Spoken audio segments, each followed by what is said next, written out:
Bonjour et bienvenue dans la foire au diplôme de l'IAE Montpellier, le podcast qui donne la parole aux enseignants pour répondre aux questions régulièrement posées par les étudiants. Aujourd'hui, nous allons nous pencher sur le master MUTI, Management des universités et technologies de l'information, en compagnie de Grégory Bouviala, qui en est le responsable pédagogique. Bonjour Grégory. Bonjour Fabien, heureux d'être ici, parmi vous.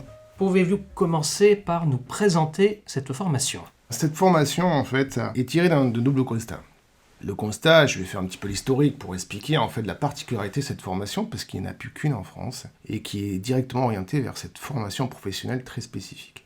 Double constat, c'est qu'en France, l'enseignement supérieur emploie, entre les administratifs et les enseignants-chercheurs, plus de 170 000 personnes travaillent aujourd'hui directement dans les universités. Si on prend les organismes type Crous et tous les opérateurs de l'État qui sont effectivement autour des universités, on est plus de 200 000. Et je ne prends pas la partie recherche. Dans la partie recherche, il y a plus de 630 000 personnes qui travaillent dans la recherche et dans l'innovation en France. Si on cumule les deux, entre 800 000 et 1 million de personnes travaillent dans les universités. Pour faire simple, pour une classe de terminale, une personne dans chaque classe de terminale travaillera dans l'enseignement supérieur ou dans la recherche dans sa vie. Recherche et enseignement supérieur, n'oublions pas, qui est le 3e budget de l'État, 35 milliards d'euros. Alors c'est des sommes extraordinairement élevées, mais lorsqu'on pense que 3% du PIB en France est directement lié à l'enseignement supérieur et à la recherche, on se dit qu'il y a des emplois, et notamment des emplois d'avenir. Près de 2 milliards d'euros ont été dépensés depuis la période Covid pour le développement de tout ce qui est recherche scientifique et enseignement supérieur. C'est énorme, en moins de 2 ans. C'est-à-dire qu'en fait, ce n'est pas 2 milliards qui sont projetés sur plusieurs années. C'est 2 milliards qui ont été injectés depuis 2 ans dans l'enseignement supérieur et la recherche. Il faut bien avoir des projets, il faut bien créer ces projets, les accompagner. Et donc ce constat-là, c'est qu'il n'y avait pas de formation dédiée à l'enseignement supérieur et à la recherche. Pour former les cadres, pour former les accompagnants, voire parfois pour former les directeurs, de laboratoires de recherche à la science du management. Management public, mais aussi management adapté. Et aussi, dans notre constat, c'est que dans les 80 000 personnes, il y a plusieurs filières, à 80 000 administratifs, plusieurs filières en formation continue, dont une filière principale qui s'appelle les filières ITRF, qui sont recrutées sur métier. Et ces personnes-là qui sont recrutées sur métier, ils n'ont pas de formation. Ils sont directement recrutés parce qu'ils ont une compétence métier. Vous savez faire de la RH, vous savez faire des finances, ok. Mais vous arrivez dans un environnement qui n'est pas si simple avec ces codes. Et si vous voulez avoir des responsabilités pour ces personnes en formation continue, là, une formation est faite pour vous. Et donc ce double constat, c'est qu'il n'existait pas de formation sur directement ces personnels de formation continue et personnel de formation initiale pour un emploi aujourd'hui dynamique. Si je prends uniquement que la ville de Montpellier, un emploi sur 3 est directement lié à l'enseignement supérieur et à la recherche. L'Université de Montpellier est le premier employeur d'Occitanie. Ça ne mériterait pas peut-être un diplôme ? Si, Montpellier notamment a justement développé ce diplôme depuis près de 10 ans. Et donc depuis 10 ans, nous formons les personnes qui veulent évoluer, qui veulent intégrer l'enseignement supérieur et la recherche. C'est un diplôme unique en France et nous fêtons cette année les 10 ans du programme. Et donc, l'objectif de cette formation, c'est de pouvoir former les gens qui vont rentrer dans les universités. Au départ, la genèse de cette formation, il y a 10 ans, était plutôt orientée sur des personnels de formation continue, c'est-à-dire des gens qui travaillent depuis longtemps à l'université et qui avaient en fait un problème parfois de plafond de verre. Par exemple, une personne qui est dans son service, dans son unité de recherche depuis 5 ans, 6 ans, 7 ans et qui a envie d'évoluer. C'est naturel de vouloir évoluer, c'est naturel de vouloir passer des concours. Sauf que parfois, lorsque vous avez un métier spécifique, parfois, vous avez une étiquette sur la tête en vous disant, vous savez faire ci, mais peut-être que vous ne saurez pas faire autre chose. L'objectif a été de pouvoir décloisonner ces plafonds de verre et de faire progresser la plupart des personnes qui souhaitent évoluer dans leur carrière professionnelle, qu'ils soient fonctionnaires ou parfois contractuels. Soit ils sont fonctionnaires, on va les accompagner à évoluer dans leur carrière, à prendre plus de responsabilités, de pouvoir aussi se développer dans leur sens.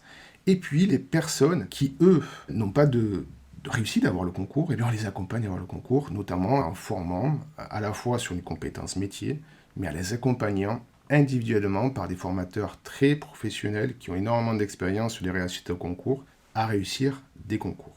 Donc l'objectif est double. À la fois intégrer des personnes qui ne connaissent pas l'université ou l'enseignement supérieur et des personnes qui le connaissent à la fois sur leur projet professionnel. Et puis c'est aussi un constat personnel. C'est que moi, j'ai été étudiant, et vous avez tous été étudiants, et puis vous avez parfois adoré l'endroit où vous avez fait vos études. Et qu'est-ce que c'est gratifiant de se dire qu'on peut accompagner, on peut rentrer dans un système qui donne des opportunités, et surtout qui donne des métiers, qui donne des compétences, qui donne aussi une insertion professionnelle dynamique. Et bien lorsqu'on écoute effectivement la plupart des discours politiques, qu'ils soient de gauche ou de droite, l'enseignement supérieur et la recherche et l'innovation vont être au cœur des défis de demain. Moi je trouve que sur une nouvelle génération, être au cœur des défis de demain, c'est hyper intéressant. Et de se dire qu'effectivement on peut travailler sur tout ce qui concerne l'environnement, le développement durable, et puis les universités, c'est pas une administration comme une autre. C'est une administration où on accueille l'international, où on va à l'international, où on travaille avec des chercheurs, on travaille avec des enseignants-chercheurs, on travaille sur des problématiques de recherche. Ces métiers, on a des métiers de communication, de ressources humaines, de finances, bref. Tous les métiers qu'on trouve se situent dans les universités, qui sont des établissements autonomes, qui sont des établissements, en fait, qui ont leur propre dynamique, à la fois dans leur territoire, mais aussi au niveau international. Et donc, ça permet d'avoir une dynamique importante pour justement faire progresser la recherche, mais aussi accompagner l'insertion professionnelle et les métiers de demain. Et donc, on est toujours une fonction publique qui est innovante, sur lesquelles on a des innovations managériales, sur lesquelles on a des défis, sur lesquelles on est parfois mis en concurrence, puisque l'enseignement supérieur, ce n'est pas que la France, c'est le monde entier. Et là, c'est intéressant, puisqu'on a des perspectives pour travailler avec les autres, en commun, sur des projets, pour élaborer des choses qui, au final, vont avoir des résultats concrets sur l'avenir. Et c'est en ce sens que le MUTI et ce programme-là souhaitent se distinguer aussi, c'est qu'il n'y a pas uniquement que des métiers publics. On ne va pas forcément uniquement travailler dans les domaines publics. On peut aussi travailler dans l'enseignement supérieur privé, que je n'oublie pas, qui est aussi de qualité, sur lesquels on peut travailler dans beaucoup de secteurs privés, des laboratoires de recherche privés, et aussi dans des laboratoires, ou plutôt des entreprises qui sont de l'innovation, qui vont créer de l'innovation, qui vont créer des partenariats, à la fois avec du public, à la fois avec du privé, et parfois même, parce que pour moi, la fonction publique et l'université et ce type de diplôme doivent être vivants. Pourquoi pas avoir d'autres expériences dans le privé, enrichir son expérience publique pour travailler dans le privé, ou pourquoi pas un jour venir dans le public. Je crois que la vie, elle est longue, et je trouve qu'à la fois, on en parlera peut-être tout à l'heure, mais les étudiants vont avoir à la fois des possibilités dans le privé et le public. Et ça, pour moi, c'est extrêmement important. Il faut que l'étudiant, en tout cas la personne qui vient, ait un projet professionnel et qu'elle puisse s'intégrer à la fois dans son projet professionnel, qu'il soit public ou privé ou international. Puisque là aussi, l'IAE de Montpellier offre énormément de possibilités de pouvoir se développer à l'international. Et je trouve qu'en fait, rien de mieux que travailler dans l'enseignement supérieur pour justement monter ces projets internationaux. C'est une formation publique où les intervenants viennent autant du milieu privé ou viennent plutôt du milieu public. Vous pouvez nous parler un petit peu des intervenants? Lorsqu'on est dans l'enseignement supérieur, on a surtout des enseignants-chercheurs. Et un master, en fait, ne peut pas s'accommoder de professionnels, mais surtout d'enseignants-chercheurs. Et on a voulu avoir des enseignants-chercheurs qui puissent apporter une dynamique, notamment par rapport à toutes ces disciplines. Que ce soit en RH, que ce soit en finance, que ce soit en contrôle de gestion, que ce soit en innovation, que ce soit aussi en innovation managériale. Et pour moi, en fait, cette équipe d'enseignants-chercheurs est un gage de qualité. On ne peut pas, effectivement, avoir une formation qualifiante sans enseignants-chercheurs de qualité. Et pour moi, effectivement, c'est d'abord les premiers partenaires. Et ensuite, nous avons des professionnels divers et variés, à la fois directement du ministère, mais pour moi qui ont une expérience. Soit une expérience académique, soit une expérience de directeur général de service, politique, des présidents, des vice-présidents, des personnes effectivement qualifiées dans leur domaine, dans la préparation au concours, qui soient aussi qualifiées dans tout ce qui est analyse, laboratoire de recherche, tout ce qui est dynamique à la recherche à l'international. Et donc j'ai la chance d'avoir une équipe effectivement de professionnels et d'enseignants-chercheurs extrêmement motivés, dynamiques, à l'écoute et surtout extrêmement professionnels qui vraiment s'impliquent tous les jours à l'insertion et à la continuité, effectivement, à la réussite pédagogique des étudiants. Ces intervenants, ils sont à la fois en France, mais j'ai cru comprendre que le Master Multi est aussi partenaire à l'étranger également. Alors c'est vrai que nous avons depuis l'année dernière ouvert un double diplôme avec le Canada. C'est un des premiers, on espère en développer d'autres, notamment on a un autre projet que je développerai tout à l'heure, mais en tout cas celui-là qui existe déjà est un premier partenariat avec une université canadienne qui est depuis quasiment toujours un partenaire privilégié à l'université de Montpellier. L'université de Sherbrooke, qui fait partie des meilleures universités québécoises ou canadiennes, et qui en fait propose un double diplôme, c'est-à-dire que vous rentrez dans le Master Multi et vous pouvez aussi passer un programme de maîtrise, qui est l'équivalent du Master dans le système canadien, un an au Canada, un an à Montpellier pour avoir un double diplôme. Et donc ce diplôme-là, en fait, a commencé directement cette année avec justement des étudiants qui aujourd'hui passent leur Master 1 au Québec et au Canada et qui vont valider après leur Master 2 à Montpellier et donc qui auront un double diplôme à la fois canadien et à la fois français. Ce qui veut dire que dans votre projection professionnelle, si vous avez envie de travailler dans le monde entier, c'est toujours important, intéressant aujourd'hui d'avoir un double diplôme. Les cours, les enseignements sont en français, mais le système canadien ressemble beaucoup au système américain. Et donc c'est extrêmement intéressant bien de pouvoir cette analyse comparative entre à la fois un système américain et un système francophone. Et je trouve pour ceux qui voudront travailler dans l'enseignement supérieur à la recherche, connaître ces deux systèmes-là de l'intérieur, pour moi, c'est un avantage comparatif. Et pour même s'ils veulent travailler dans le monde entier, c'est un avantage comparatif. On travaille aujourd'hui effectivement pour avoir ce même partenariat avec des universités asiatiques sur un double diplôme. Alors là, ce ne sera pas forcément le français qui sera privilégié, donc plutôt effectivement un double diplôme basé sur une expérience anglo-saxonne. Mais je trouve intéressant d'avoir ce triple partenariat parce que, comme je l'ai dit tout à l'heure, l'enseignement supérieur et la recherche, c'est mondialisé. Et c'est des accords internationaux, c'est des échanges internationaux. Et donc, c'est justement ce qui doit permettre d'avoir ces universités. Et ceux qui rentrent aujourd'hui comme cadre administratif ne peuvent pas penser que leur écosystème est fermé et sur lequel on ne peut pas travailler, que ce soit à l'étranger ou ailleurs. Et pour moi, ce diplôme doit permettre d'avoir cette mobilité, de permettre d'avoir cette attractivité et de permettre effectivement d'accueillir aussi beaucoup d'étudiants étrangers pour les former justement sur l'enseignement supérieur français. C'est un diplôme d'envergure internationale, mais également à l'échelle nationale. Nous avons un partenaire privilégié, qui je crois est MoMA. Alors c'est plus qu'un partenaire, c'est un associé. On a voulu construire ensemble un projet pédagogique. Alors MoMA, c'est Montpellier Management, qui est une composante de management, un institut qui se trouve à Montpellier et qui est effectivement en partenariat avec l'IAE de Montpellier depuis très longtemps. Et nous partageons, c'est un peu technique, mais ce qu'on appelle la même mention de management public. Et donc, on a souhaité également l'année dernière, rassembler les forces, parce que quand on est plus nombreux, on va beaucoup plus loin, et permettre d'avoir le meilleur des deux. Alors, c'est quoi le meilleur des deux ? C'est que depuis l'année dernière, en fait, le programme Master 1 ne se fait plus à l'IAE, mais se fait directement à Montpellier Management, dans une sorte de pot commun, sur lequel on va rassembler en fait 3 formations. La première formation, c'est management des universités, pour travailler dans les universités et les laboratoires de recherche, mais aussi management des littoraux et management des collectivités territoriales. C'est-à-dire que vous allez avoir une formation à la fois pour travailler dans les collectivités territoriales, pour travailler dans l'environnement et pour travailler dans les universités. Et donc, ce diplôme commun, ce master commun, va vous donner à la fois des compétences en matière territoriale, en matière environnementale, en matière des universités, avec un gros focus préparation concours, culture publique, culture du financement public, et bien comparé à la fois dans ces 3 univers. Et pour moi, ces 3 univers, en fait, se juxtaposent parfaitement. Pourquoi ?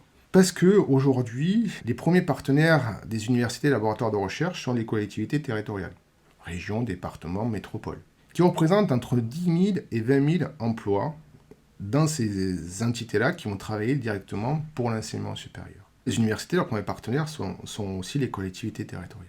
Il faut bien imaginer que lorsque vous êtes une grande métropole ou une ville effectivement de taille un peu plus modeste, avoir une université, un IUT, une composante universitaire, va créer du dynamisme sur votre territoire. Et donc cette question du territoire aujourd'hui se développe énormément.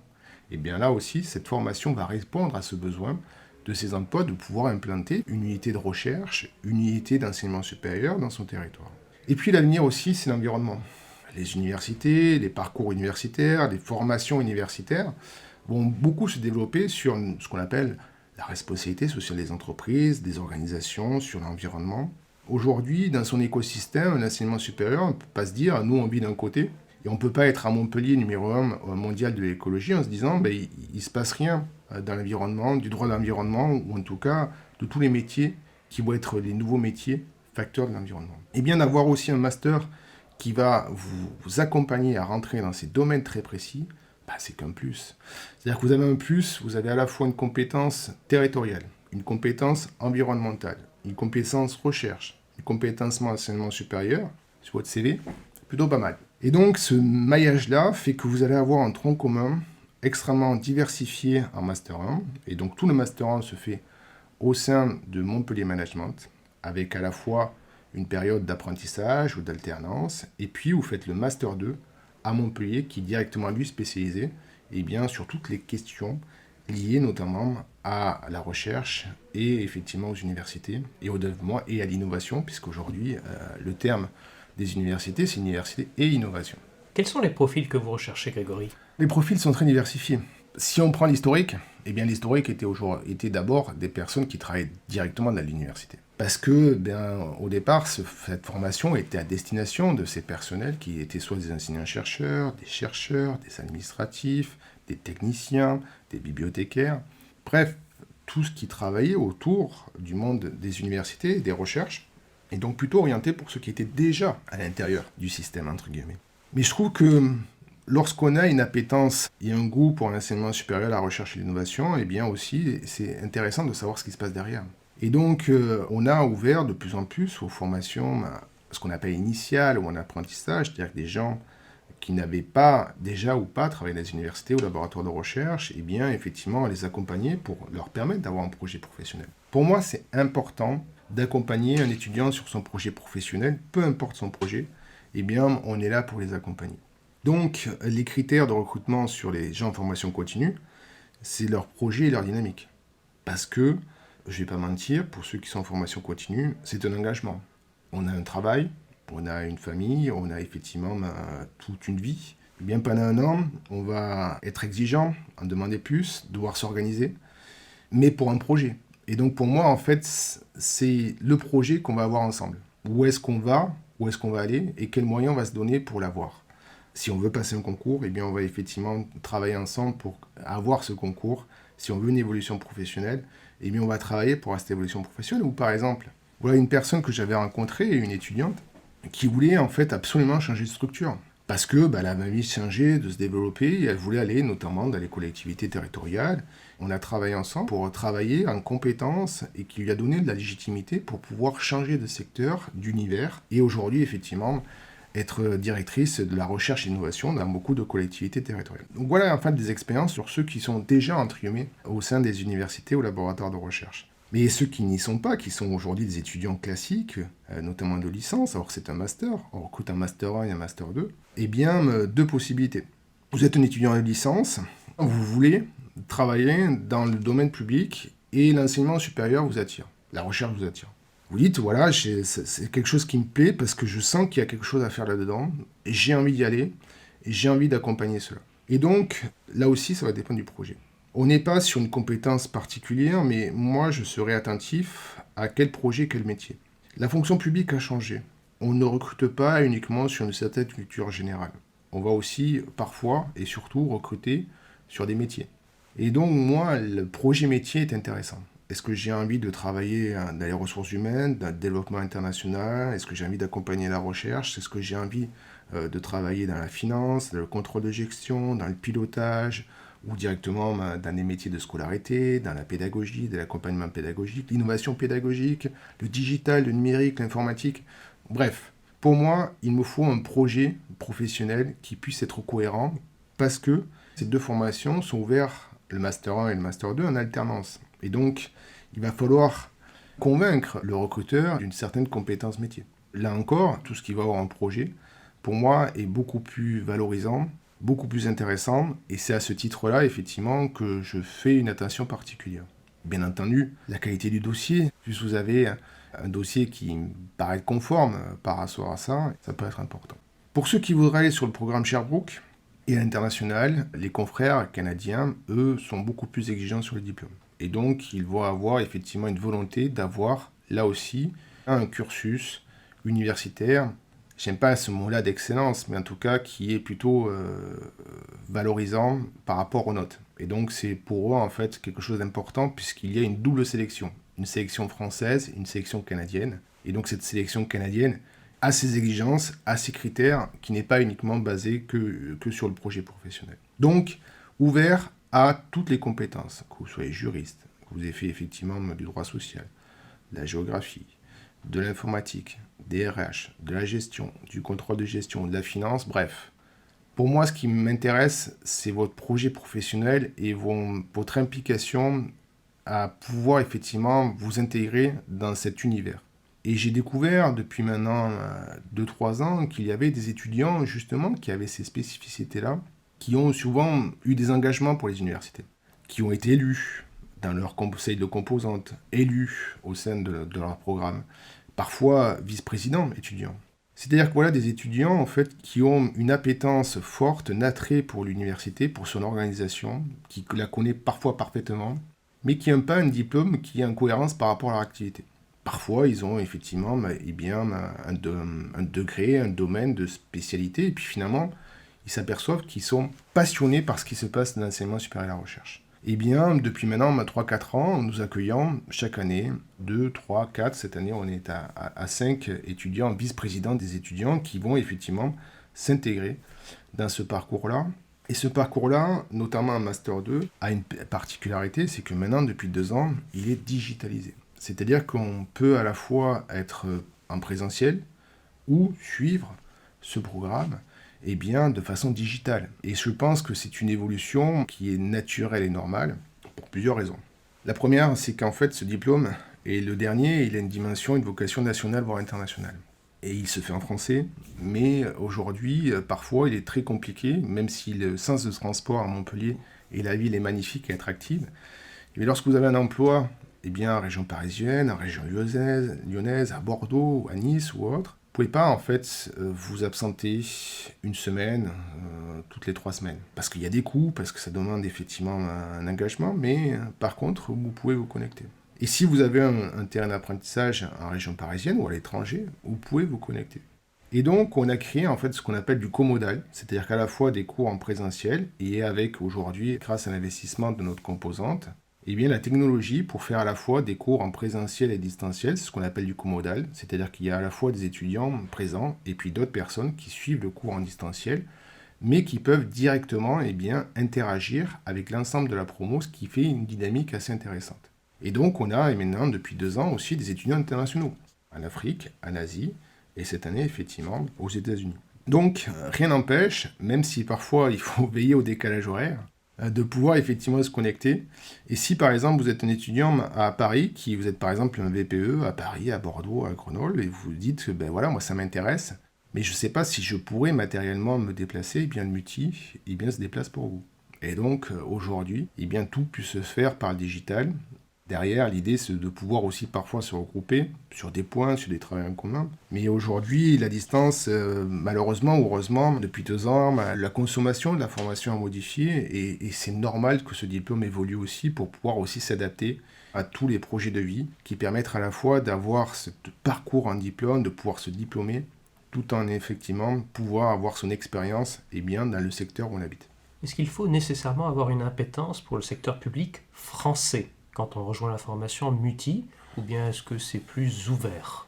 Il est quand même orienté aujourd'hui sur l'enseignement supérieur à la recherche, mais c'est un diplôme de management. Il ne faut pas oublier d'où on est, vous êtes dans un IAE, Institut d'administration des entreprises. Nous formons des étudiants au management. Nous formons des étudiants à la gestion.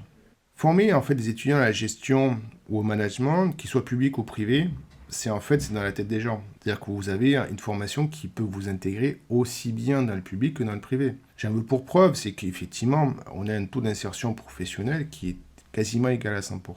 Mais chaque année, certains réussissent des concours, d'autres continuent un doctorat, d'autres effectivement sont directement intégrés via le contrat dans les universités laboratoires de recherche, et puis d'autres font le choix d'aller le privé.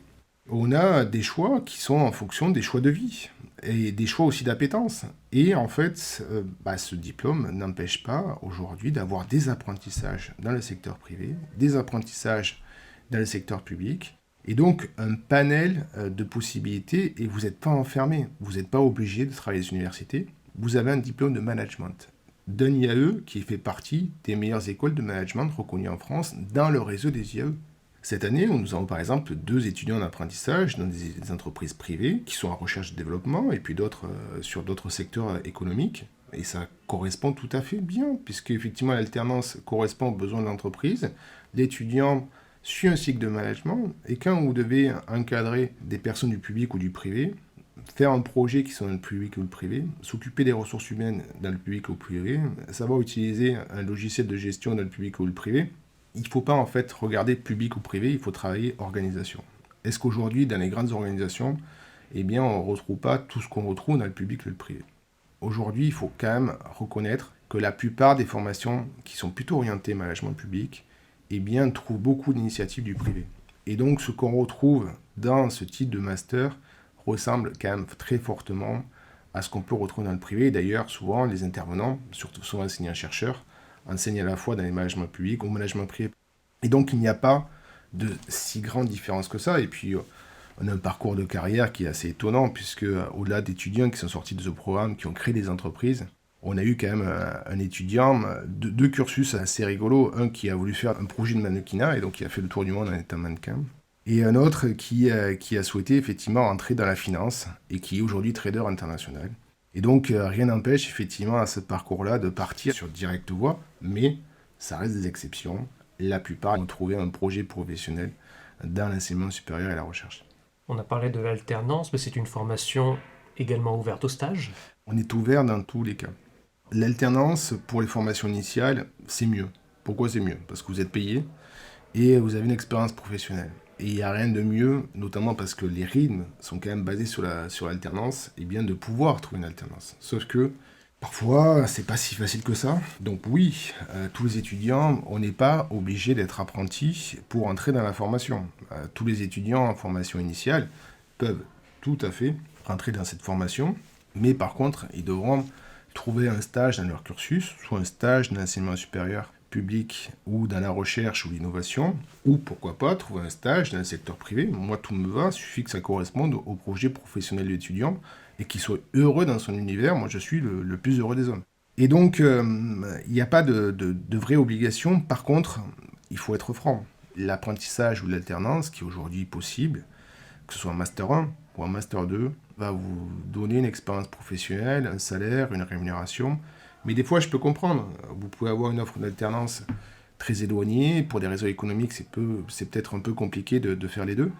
C'est parfois pas facile parce que on n'est pas prêt à ça. Mais en tout cas, les rythmes sont basés sur des rythmes d'alternance. Un Master 1, vous avez un rythme alternatif. C'est-à-dire que vous allez avoir 6 semaines de formation, 6 semaines en alternance. Après 15 jours en formation, 15 jours en alternance. Ça, c'est un Master 1.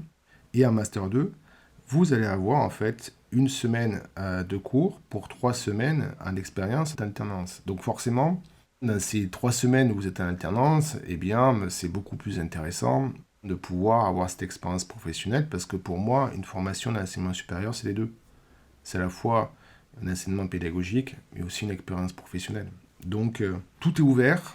Mais c'est vrai que c'est mieux si on a une alternance, mais c'est pas catastrophique si vous n'en avez pas. Au contraire, je préfère souvent un meilleur stage qu'une mauvaise alternance. C'est-à-dire qu'un stage qui effectivement va donner de la valeur ajoutée, que ce soit en France ou à l'étranger, qu'une mauvaise alternance effectivement qui va vous apporter très peu en termes d'expérience professionnelle. Et cette formation étant ouverte autant à une personne qui habite à Toulouse ou à Paris, je peux effectuer de facto cette alternance ou ce stage en dehors de Montpellier. Absolument, c'est-à-dire en fait vous pouvez le faire là où vous sentez le projet professionnel qui correspond à vos attentes. Rien n'empêche de faire son alternance à Toulouse et de suivre la formation à Montpellier, notamment en Master 2, puisque comme je l'ai dit tout à l'heure, en fait, bien Master 2 c'est digital. Et donc l'avantage de la digitalisation, c'est que vous pouvez très très bien avoir votre expérience à Toulouse, même si c'est pas loin de Montpellier, continuer votre formation en digital en suivant les cours en ligne à Montpellier, et puis parfois vous déplacer, parce que vous avez envie de rencontrer les collègues, les intervenants extérieurs, c'est pas si compliqué que ça. Mais on a le cas aujourd'hui, cette année, d'un étudiant qui fait son alternance à la région, à Toulouse, dans la région, un établissement supérieur innovation et recherche, mais aussi effectivement de la collectivité régionale et qui suit les cours en ligne. Et rien, effectivement, n'interdit cela. Dans le cas de l'alternance, si je n'ai pas encore trouvé de contrat avant la rentrée, est-ce que ça m'empêche de postuler ou est-ce que je peux postuler et espérer trouver une alternance très rapidement dans les mois qui suivent? Les deux, c'est-à-dire qu'en fait, les cursus de recrutement sont très en amont. On essaye en fait d'avoir un recrutement le plus tôt possible pour vous laisser le temps d'avoir une recherche d'alternance. Ça peut prendre du temps, notamment lorsque c'est la première expérience. C'est pas si évident que ça parce que on fait des erreurs, on ne sait pas où rechercher, on ne sait pas effectivement quoi trouver, est-ce que ça correspond à mes attentes, est-ce que je vais pouvoir faire les déplacements. Donc il y a beaucoup de questions qui se posent et surtout une des particularités du public. Contrairement au privé, c'est que l'organisation en termes d'alternance n'est pas optimale dans leur date de recrutement. Pourquoi ? Parce que souvent, en fait, dans une gestion prévisionnelle des emplois parfaite, vous allez directement avoir votre stratégie de recrutement à l'alternance dans une période donnée. Et parfois, certaines entreprises qui ont beaucoup d'expérience dans l'alternance se disent, voilà, le mois de mai est consacré au recrutement des alternants. Sauf que dans les universités, elles sont souvent autonomes, certaines sont bien organisées, d'autres un peu moins. Ce qui veut dire que certaines universités vont dire, nous, on va recruter notre alternant au mois de mai-juin, et puis d'autres, en fait, vont surtout recruter à la rentrée. Pourquoi ? Parce qu'on a des cycles annuels, et parfois, à la rentrée, il manque un agent, il y a une mobilité, il y a une mutation, et donc je vais dire que une offre sur deux se retrouve au mois de septembre. Donc je ne vais pas pénaliser un étudiant qui, au mois de septembre, n'a pas trouvé une alternance, alors que justement, il n'y avait pas d'offre, et que la plupart des offres vont être entre septembre et novembre. Et donc, nos craintes par rapport à ça, on a jusqu'au mois de décembre, voire parfois début janvier, pour trouver une alternance. Donc on a le temps d'en trouver une, et donc de vraiment construire son projet professionnel. En ce qui concerne les phases de recrutement, sachant que nous sommes sur un diplôme qui se fait à la fois au niveau Master 1 chez MoMA, et qui peut également se faire en Master 1 à Sherbrooke, et qui ensuite en Master 2 se fait à l'IAE, quelles sont les différences en termes de recrutement ? On pourrait commencer, si vous le voulez bien, par MoMA. Alors le recrutement se passe classiquement, pour la plupart des étudiants, par e-candidat. Donc vous allez déposer avec les pièces qui sont exigées habituellement, c'est les pièces classiques, CV, lettres de motivation, notes sur e-candidat. Vous allez avoir 2 sessions de recrutement, une session qui arrive très prochainement et une session un peu plus tard. Il est toujours préférable en fait de pouvoir candidater si vous avez arrêté votre projet professionnel le plus tôt possible. Pourquoi ? Parce que comme je l'ai dit tout à l'heure, plus on est recruté tôt, plus on a le temps de rechercher son alternance. Donc je conseille toujours aux étudiants qui ont vraiment ce projet-là de s'inscrire dans la première session. D'autant plus qu'on est limité parfois par ce qu'on appelle une capacité d'accueil, qui fait que parfois, si on a rempli sur la première session, on nous reste très peu de places disponibles sur la seconde session, et parfois il est plus difficile, paradoxalement, de rentrer sur une deuxième session qu'une première session, parce que ça va dépendre, alors des fois c'est l'inverse, et ça va dépendre en fait de la qualité des candidats à la première session. Cette première session arrive très prochainement, et donc vous aurez en fait un entretien avec l'ensemble des directeurs pédagogiques, dont moi, pour effectivement intégrer ce cursus-là qui commence au mois de septembre à Montpellier Management sur l'espace de Richter. Et ensuite, pour un dossier pour aller sur le partenaire canadien, c'est un cursus à 2 temps. Le premier pré-recrutement se fait par l'équipe académique de l'IAE et de MoMA, sur les mêmes critères qu'on a vus ensemble, c'est-à-dire qu'un dossier avec une lettre de motivation, avec là aussi votre parcours, votre projet professionnel, un dossier sur lequel il y a une présélection en France, et ensuite, on envoie à notre partenaire qui est libre, de façon discrétionnaire, de voir si votre niveau d'études équivaut à ses exigences. C'est important, pourquoi ? Parce qu'en fait, ce partenaire va vous diplômer. C'est pas un échange classique d'étudiants.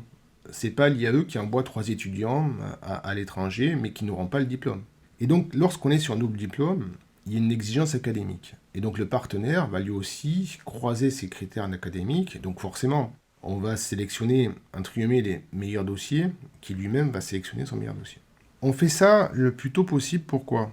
Parce qu'en fait, après, il y a une démarche administrative qui est extrêmement longue. C'est-à-dire que pour aller étudier au Canada, c'est pas le parcours du combattant, mais en tout cas, ça vous prépare à une complexité administrative. C'est-à-dire qu'en fait, il y a toute une procédure auprès des ambassades pour pouvoir effectivement avoir son autorisation, pour pouvoir effectivement aller étudier au Canada, avec des délais qui sont parfois compliqués, des déplacements à Lyon, des déplacements à Paris, et après avoir une projection sur le Canada. Donc c'est une démarche administrative qui prend au minimum 6 mois. Donc si on fait une phase de recrutement au mois de mai, vous ne commencerez jamais en fait l'année de façon parfaite au mois de septembre, puisque le 1er septembre, vous devez être assis face au prof de Sherbrooke et donc avoir finalisé toute votre démarche administrative qui est parfois longue et complexe.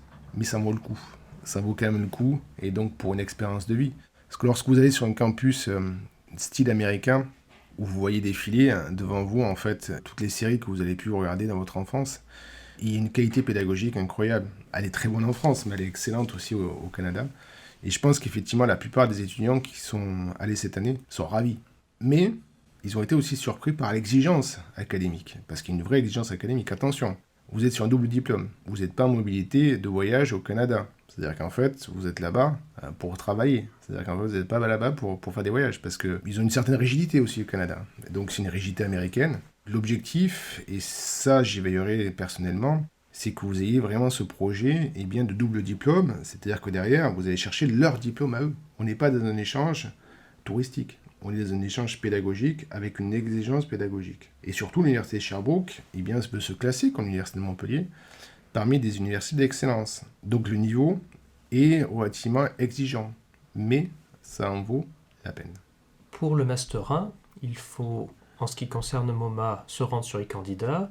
Pour le Master 1 version Sherbrooke, il y a un dossier, vous avez parlé à remplir. Ce dossier, où est-ce qu'on peut le retrouver ? On va le retrouver en fait sur le site internet de l'IE de Montpellier, sur une période très courte, puisqu'elle va être avant eCandida, de janvier à mars, grand maximum, pour permettre effectivement d'avoir ce double cursus et d'avoir ce temps qui va être mis à profit des étudiants pour pouvoir, là encore, faire toutes les démarches administratives.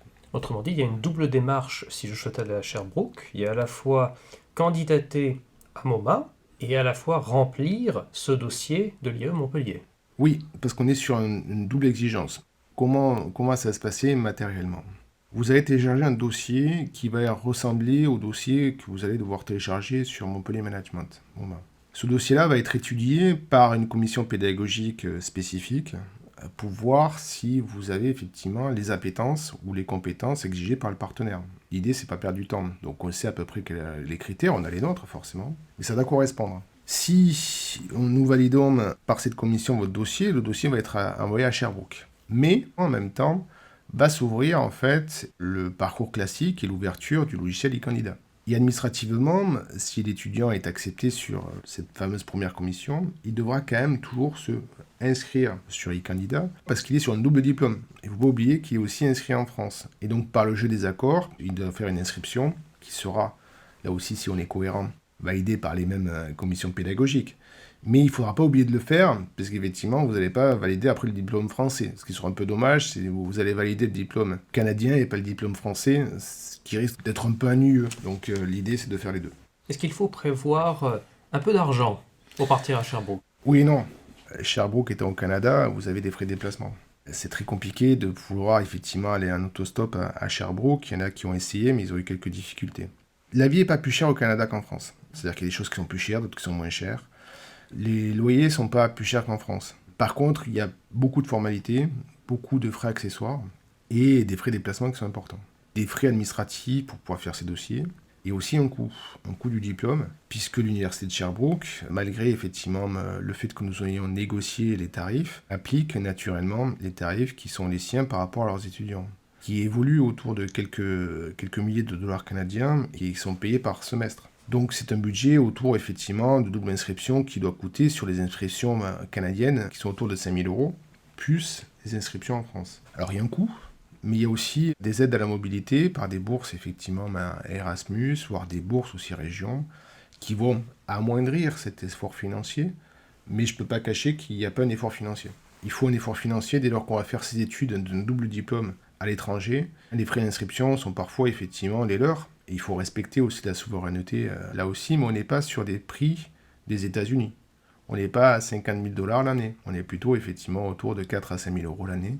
Donc qui est par rapport à ce qu'on a l'habitude de voir en France plus élevé, mais qui correspond effectivement là aussi à ce qui est exigé par les universités canadiennes, avec un prix qui est effectivement forcément négocié, parce que vous ne le savez ou pas, mais pour les étudiants français qui veulent aujourd'hui étudier au Canada, c'est pas ces prix-là. On est plus sur des prix américains que sur des prix canadiens. Donc ça a changé depuis quelques années. Avant, c'était l'inverse. C'était un peu compliqué, c'était l'inverse. Quand on était étudiant français, on payait moins cher qu'un Canadien pour entrer dans les universités. Forcément, les Canadiens n'étaient pas forcément contents. Et donc, on a eu une égalité. Et puis maintenant, en fait, une surcote qu'on peut connaître aussi en France, aussi sur le parcours Bienvenue en France. C'est-à-dire que quand vous êtes étudiant étranger, en théorie, vous devez payer plus cher l'accès aux universités canadiennes que les Canadiens. Et bien là, nous avons négocié que ce soit le même tarif. Donc, vous paierez le même tarif que les Canadiens. Mais vous ne pouvez pas payer moins cher parce que là, forcément, ça crée une égalité. C'est un diplôme. Ce n'est pas une mobilité. C'est un diplôme. Nous avons parlé du processus de recrutement pour le Master 1, que ce soit à MoMA ou pour partir à Sherbrooke. Qu'en est-il pour le M2 ? Pour M2, si vous avez fait le Master 1, eh bien, vous le savez maintenant, si vous validez votre Master 1, vous rentrez automatiquement en Master 2. Le vrai travail et la vraie sélection reste en Master 1. Et puis, si vous avez déjà un Master 1, voire un Master 2, vous avez la possibilité de vous inscrire directement en Master 2, soit en formation initiale, soit en apprentissage. Donc en fait, tout va dépendre de votre projet professionnel, mais si vous avez déjà validé un Master 1 ou que vous avez déjà un Master 2, eh bien vous pouvez directement postuler un Master 2. Mais vous pouvez aussi postuler un Master 2, même si vous n'avez pas cet équivalent. Alors c'est un peu plus technique. Mais si vous avez une expérience professionnelle, vous pouvez entrer en fait dans une validation d'acquis professionnel, c'est-à-dire que si, par exemple, vous avez un Bac plus 2, ou l'équivalent, ou un Bac plus 3, peu importe, et que vous avez un nombre d'années suffisante légalement pour pouvoir accéder au master, eh bien, nous allons valider votre expérience professionnelle comme l'équivalent, en fait, eh bien, d'un cursus pédagogique, comme si vous aviez, en fait, un niveau Bac plus 4. Donc là, il y a tout un processus géré en interne à Lyon Montpellier, autour des services de Patricia Minouflet, qui va vous accompagner pour notamment valider votre expérience professionnelle pour permettre de rentrer en Master 2. Donc là, en fait, soit vous avez déjà le diplôme de Master 1 ou Master 2, soit vous avez une expérience professionnelle, et là, on vous accompagne, et si elle est suffisante, eh bien, vous faire rentrer directement en Master 2. Est-ce qu'à la sortie du MUTI, la sortie classique, ce sont les concours, ou bien est-ce que je peux immédiatement m'insérer professionnellement dans le secteur public ou encore le secteur privé ? Les trois, parce que déjà, vous avez en fait une sortie naturelle qui est lorsqu'on rentre dans l'administration, même si les choses évoluent, sont quand même axés sur le concours. Les évolutions de carrière, parfois les postes à responsabilité sont basés sur le concours. Et donc ce concours-là, il a des critères, il a des exigences.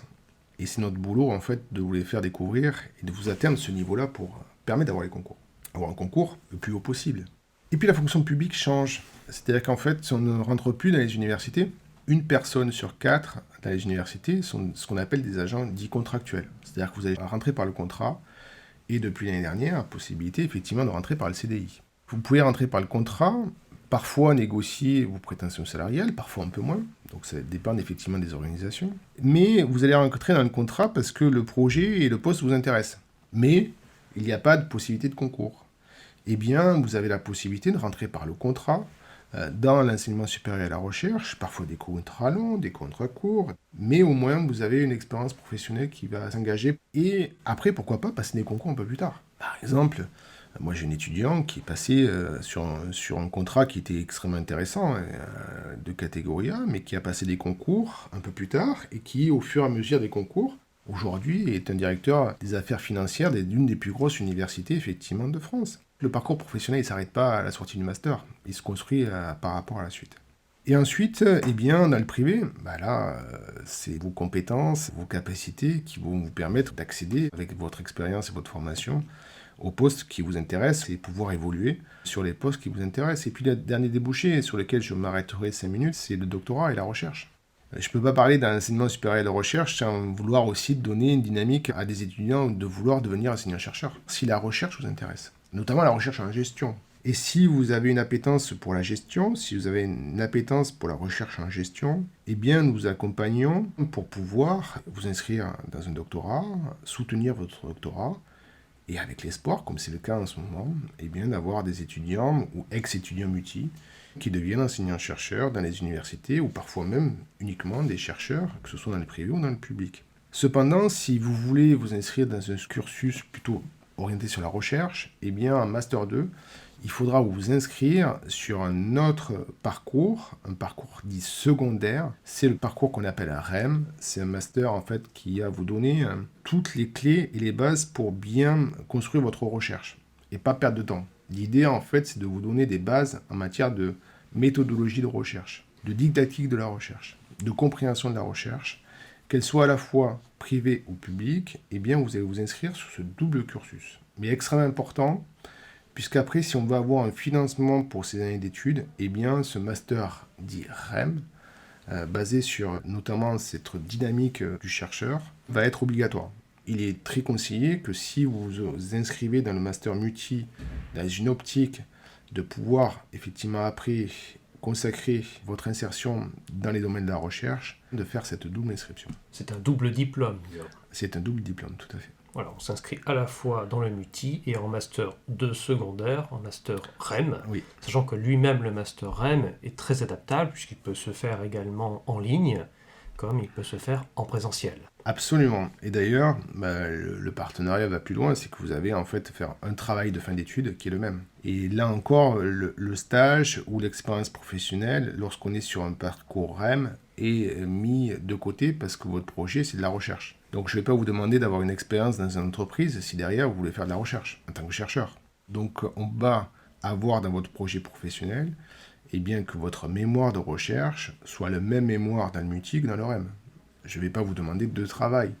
On va faire un travail qui est cohérent. Je préfère qu'il n'y ait qu'un seul mémoire qui corresponde aux attentes de la recherche, des chercheurs, plutôt que vous faire travailler sur d'autres dynamiques. C'est pour ça que dès le départ, il faut avoir ce projet professionnel, de se dire, ben voilà, moi j'ai envie de travailler dans la recherche, j'ai envie de faire de la recherche en management, j'ai envie de faire la recherche dans n'importe quelle discipline, on n'est pas arrêté sur une discipline, et bien de pouvoir effectivement travailler très tôt sur ce projet professionnel pour avoir les meilleures chances d'obtenir des bourses de recherche doctorale.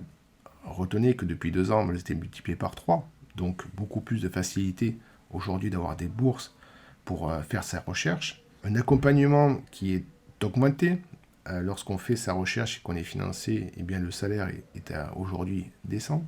Et une fois qu'on est recruté, eh bien aussi une perspective, là aussi financière et dynamique extrêmement intéressante. N'oubliez pas que depuis 2 ans, l'État va ouvrir plus de 20 000 postes d'enseignants-chercheurs dans les 5 prochaines années. Donc c'est pas inintéressant de se dire, en termes de perspective professionnelle, eh bien d'aller sur des diplômes de doctorat qui vont me permettre de devenir moi-même enseignant-chercheur. Donc il y a finalement 4 portes de sortie, à la fois la recherche, à la fois les concours, donc que ce soit de catégorie C, B ou A, le public par contrat, ou alors le privé pour les personnes qui auraient cette appétence dans des grandes entreprises ou des petites startups. Et je dirais même 5 avec l'international. C'est-à-dire que beaucoup d'étudiants, là encore, souhaitent avoir un projet international par la suite. Soit sur une expérience internationale, on a beaucoup d'étudiants qui partent sur à la fois leur projet et développement international. Vous pouvez, soit par le multi, travailler dans les ambassades, parce que vous avez des liens, parce que il faut savoir que dans une ambassade à l'étranger, un poste sur 2 des ambassades sont basés sur les dynamiques d'échange entre les étudiants. Donc qu'ils soient en France ou à l'étranger, en fait, il y a énormément de postes sur ça. Énormément de postes sur les écoles françaises à l'étranger. J'ai 3 étudiants qui travaillent dans ces écoles françaises à l'étranger. D'autres qui sont déjà directement étrangers, eux, avec leur projet étranger, avec là aussi la possibilité d'avoir un développement à l'international. Ou, parce que là aussi c'est développé et pas assez connu, eh bien pourquoi pas s'engager sur une VIE. Une VIE en fait qui va être une expérience dans une organisation internationale. Et là aussi le diplôme multi est extrêmement intéressant parce qu'il va donner une culture pour travailler dans ces VIE. Donc là aussi, ces cursus orientés aussi sur l'international pour ceux qui le souhaitent. Et après, derrière, eh bien, continuer son chemin pour devenir effectivement des alumni, c'est-à-dire des étudiants qui ont vocation effectivement à porter la voie de ce diplôme. Donc finalement, les étudiants qui sont en formation multi sont très mixtes. Il y a à la fois des étudiants non professionnels, d'autres personnes qui sont entièrement professionnelles, certains qui ont une appétence pour le privé, d'autres pour le public, c'est très mixte. Et c'est ce que je trouve qui fait la richesse. Je pense que la richesse des personnes se fait par la mixité. À la fois des mixités d'une personne qui a un peu plus d'expérience, parce qu'il y a des gens en formation continue, d'autres qui sont un peu plus jeunes, d'autres qui sont d'âge intermédiaire. Et en fait, l'objectif, c'est que chacun trouve sa voie. Et c'est pas facile de trouver sa voie, qu'on soit en formation continue ou en formation initiale. Mais il y a des pistes. Et c'est ça qui est intéressant, c'est qu'en fait, dans l'enseignement supérieur et la recherche, tout est ouvert. Alors ça peut faire peur parfois, parce qu'on se dit, mais c'est ouvert, mais d'accord, mais on va vers où? Mais non, tout est ouvert. Tout est ouvert. Et je trouve qu'aujourd'hui, des métiers de demain se font véritablement ici, dans l'enseignement supérieur et de la recherche, notamment dans tout ce qui va être accompagnement à l'innovation, se fait d'abord dans la recherche. Il faut savoir qu'une start-up sur deux débute à l'université, débute notamment dans son accompagnement de la recherche, avec des organismes publics qui vont accompagner cela. Eh bien, vous allez travailler vous-même avec cette innovation et cet accompagnement public en travaillant dans les universités. La plupart des métiers liés à l'environnement commencent à l'université. Lorsque vous voulez faire de l'international, je ne sais pas beaucoup de formations qui vont vous offrir une opportunité dans votre ville de pouvoir vous déplacer à l'international. Je n'en connais pas. Je connais effectivement que l'université qui puisse donner en fait une dynamique internationale, à la fois dans la recherche, pour monter des programmes de recherche internationale, ou que ce soit dans la formation, trouver des partenaires. C'est-à-dire qu'en fait, pour pouvoir ce qu'on appelle avoir des échanges d'Erasmus, eh bien, il faut avoir des partenaires. Donc vous allez les voir, vous allez les contacter, vous allez monter des projets ensemble, à la fois sur de la recherche, de la pédagogie. Eh bien ça, en fait, il n'y a que dans les universités, si vous êtes vraiment sensible à l'international, que vous allez pouvoir avoir ce type de postes qui vont pouvoir vous enrichir dans votre dynamique. Par contre, là, il faut être un peu bilingue. C'est-à-dire que si vous voulez faire de l'international et que vous savez parler que l'occitan et le français, ça va vous limiter quelque peu, même si je pense que l'occitan peut vous ouvrir énormément de portes. Cependant, ce qui sera exigeant, c'est que vous ayez effectivement un niveau d'anglais qui soit quand même assez important, ou alors l'espagnol, ou le mandarin, peu importe. Mais en tout cas, vous devez avoir une connaissance de une, voire deux langues étrangères pour travailler effectivement dans ces postes internationaux. En parlant de l'avenir, quels conseils, quelles recommandations vous donneriez aux futurs candidats, aux personnes qui aimeraient postuler à cette formation? De s'intéresser. S'intéresser en fait à ce qui se passe en ce moment sur l'innovation et la recherche. Se dire en fait, quel bonheur de se lever tous les matins, se dire je fais ce que j'ai envie de faire, ce que j'aime faire. C'est de trouver un sens. C'est trouver un sens en fait de ce qu'on fait. Et je pense que si dans notre vie en fait on ne comprend pas pourquoi on travaille, on ne trouve pas de sens en fait à ce qu'on fait, eh bien on risque tôt ou tard d'être aigri, de vouloir changer. Et en fait, peu importe où on va travailler, que ce soit dans l'enseignement supérieur ou la recherche, tous les postes sont importants. La personne qui va gérer le planning, si elle le gère mal, ça va créer des dysfonctionnements. Le chercheur qui va arriver sur un laboratoire de recherche, la personne qui va gérer les plateformes, qui va justement accompagner les équipes, qui va développer des partenariats internationaux. Toutes les personnes en fait qui travaillent à l'université, moi je suis vraiment ébahi par leur passion pour l'enseignement supérieur. C'est une sorte de vocation. C'est-à-dire qu'en fait, vous aimez aller à l'université, vous aimez ce qu'elle représente, vous avez envie de vous donner, vous avez envie de vous engager, vous avez envie qu'elle progresse. Vous pouvez dire, mais on pourrait faire ça avec l'université, on pourrait faire ça avec un laboratoire de recherche. Eh bien, cette dynamique-là, cette passion, cette curiosité, c'est vraiment les meilleurs conseils possibles que je puisse donner à des étudiants qui veulent travailler dans cet univers-là, qui est un univers, en fait, où tout se crée, tout se transforme et tout se développe. Et en fait, si vous n'aimez pas le changement, il ne faut pas venir à l'université. Il ne faut pas faire le MUTI. L'université s'adapte. Et le programme, qui s'appelle aussi MUTI, quelque part, eh bien, mute tous les ans. Et tous les étudiants, là aussi, auront plusieurs métiers dans leur vie et devront aussi évoluer dans leur carrière. Et je pense que c'est un des premiers critères que je regarde, c'est cette curiosité de vouloir travailler dans cet univers-là. D'où l'importance, vous le disiez tout à l'heure, plus que de la culture générale, du projet professionnel et alors, si possible, dans le public. Absolument.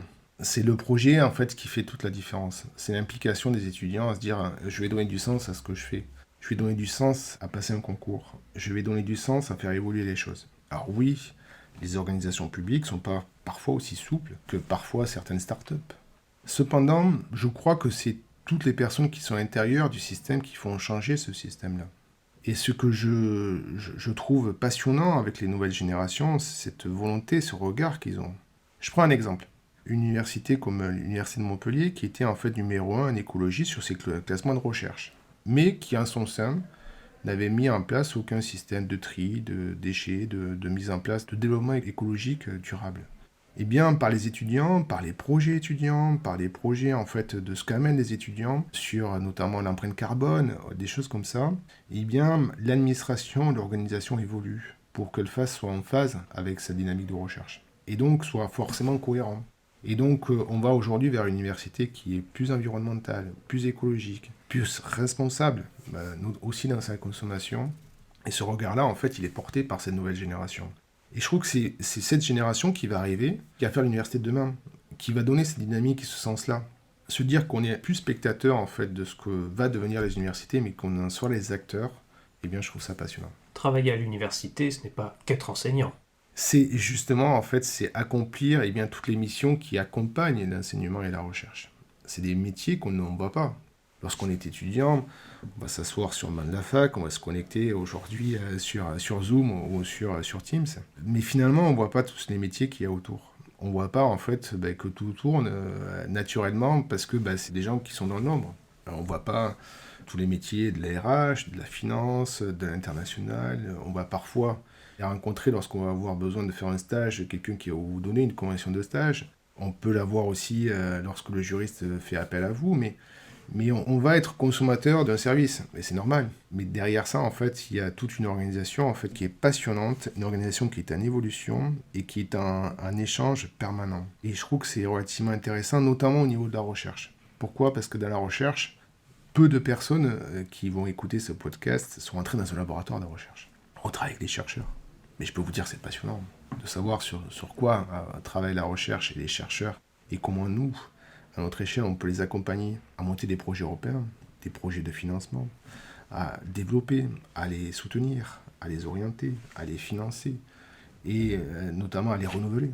Eh bien, tous ces métiers-là, en fait, qui sont dans l'accompagnement de la recherche, sont des métiers passionnants et qui, parfois, sont exigeants parce qu'on a des délais qui sont parfois contraints. On a une technicité à avoir, on a parfois un langage financier complexe, on a parfois des contrats ou des projets à monter en anglais. Mais qu'est-ce que c'est passionnant, parce qu'aujourd'hui, ce qu'il faut, c'est que le chercheur ou l'enseignant-chercheur enseigne ou soit chercheur, mais qu'il n'ait pas effectivement à se soucier de tout ce qui concerne autour effectivement l'accompagnement à la recherche. Il doit monter son projet en mode projet avec les étudiants qui nous écoutent aujourd'hui ou ceux qui vont être aussi à sortir de ce programme-là. Mais il va pouvoir les monter avec des compétences spécifiques. Parce que l'enseignant-chercheur ne peut pas avoir des compétences financières, il ne peut pas avoir des compétences juridiques, il ne peut pas avoir des compétences internationales. Lui, il a une idée de recherche. Mais pour que cette idée de recherche se transforme, il faudra des financements, il faudra des locaux, il faudra des équipes, il faudra des éléments de test, il faudra effectivement ensuite des publications, donc une communication, une valorisation, créer des colloques, des mobilités internationales. Bref, son activité de recherche, en fait, va multiplier toutes les activités sur lesquelles ce diplôme a vocation à vous donner effectivement l'entrée. Et donc, lorsqu'on travaille en mode projet, lorsqu'on travaille sur des projets d'innovation, c'est passionnant d'accompagner ces chercheurs. De travailler et de voir comment s'organiser ces laboratoires de recherche, qu'ils soient privés ou publics, parfois mixtes. Et lorsqu'on a des belles choses qui se font autour de ces universités et de ces laboratoires, c'est passionnant. Est-ce que vous avez un dernier mot ? Alors j'appelle déjà ceux qui écouteront ce podcast, déjà d'être arrivés jusqu'au bout, donc félicitations. Et deuxièmement, nous fêtons cette année 10 ans du MUTI, donc on vous attend, si vous êtes intéressé par l'enseignement supérieur, par ce programme, par ceux qui y sont, et bien de rencontrer tous les étudiants qui ont eu ce parcours de formation. Et on se réunira le 21 avril à l'Université de Montpellier pour fêter les 10 ans du programme Master MUTI. Il y aura tous les anciens étudiants, tous les formateurs, autour de cycles de conférences, autour notamment de ce que va devenir l'université de demain, dans son organisation, dans ses compétences, dans ses enseignants, dans ses administratifs, dans ses chercheurs, mais aussi dans ses étudiants. Et donc il va y avoir un point clé de savoir en fait c'est quoi l'enseignement dans 10 ans. Comment on va pouvoir concevoir, organiser les défis pédagogiques de demain. Vous trouverez toutes les réponses le 21 avril. Soit directement sur Montpellier, soit de façon digitale.